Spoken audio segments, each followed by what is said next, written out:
Bismillahirrahmanirrahim. Assalamualaikum warahmatullahi wabarakatuh. Dan salam sejahtera. Apa khabar semua? Saya doakan saudara dan saudari sihat walafiat, insya-Allah. Saudara dan saudari yang saya kasihi sekalian, walaupun kes positif COVID-19 masih mencatatkan peningkatan di beberapa kawasan, situasi ini tidak membantutkan usaha kerajaan untuk memulihkan aktiviti ekonomi dan mengembalikan aktiviti sosial kepada keadaan sebelum berlakunya pandemik ini.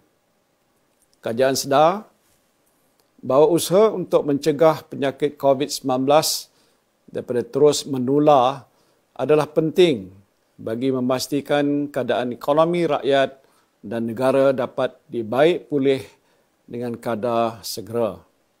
Seperti mana yang saya telah umumkan sebelum ini, kerajaan telah pun menandatangani perjanjian awal dengan fasiliti COVAX dan Pfizer bagi perolehan vaksin COVID-19 untuk mendapatkan jaminan bekalan vaksin sebanyak 30% liputan populasi. Justru hari ini, sukacita saya ingin memaklumkan bahawa kerajaan baru saja menandatangani perjanjian dengan syarikat farmaseutical AstraZeneca bagi perolehan sebanyak 6.4 juta dos atau tambahan sebanyak 10% lagi.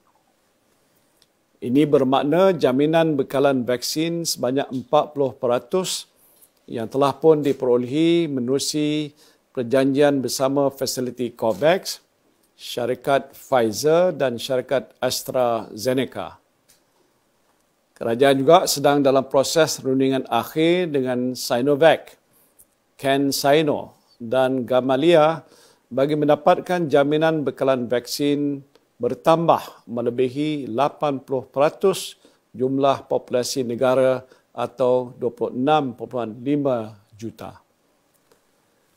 Melalui kesemua rundingan dan perjanjian yang telah dan akan dimeterai buat masa ini, kerajaan akan membelanjakan sejumlah 504.4 juta dolar, iaitu 2.05 bilion ringgit. Jumlah 80% ini adalah melebihi sasaran awal kita, iaitu untuk memberikan vaksin kepada 70% rakyat Malaysia. Perjanjian dengan Sinovac, CanSino serta Gamaleya ini juga akan memberikan nilai tambah kepada sektor sains dan teknologi tempatan yang bakal memberikan pulangan kepada rakyat dan pembangunan negara.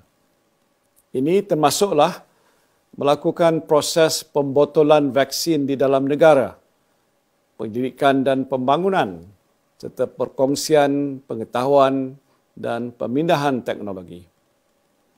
Kerajaan akan terus mengadakan rundingan dengan syarikat-syarikat farmaseutical yang lain bagi memastikan negara kita mempunyai jaminan akses bekalan vaksin percuma yang mencukupi.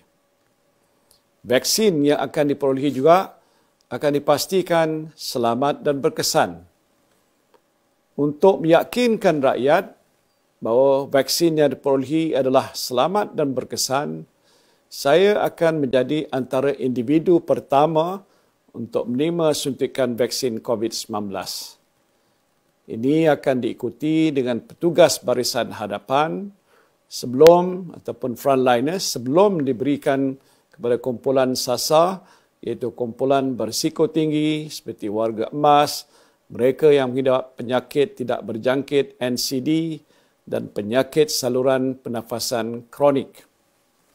Jawatankuasa khas jaminan akses bekalan vaksin yang telah ditubuhkan dan dipromosikan bersama oleh Yang Berhormat Menteri Kesihatan dan Menteri Sains, Teknologi dan Inovasi akan memastikan bekalan vaksin dapat diperolehi pada kadar segera.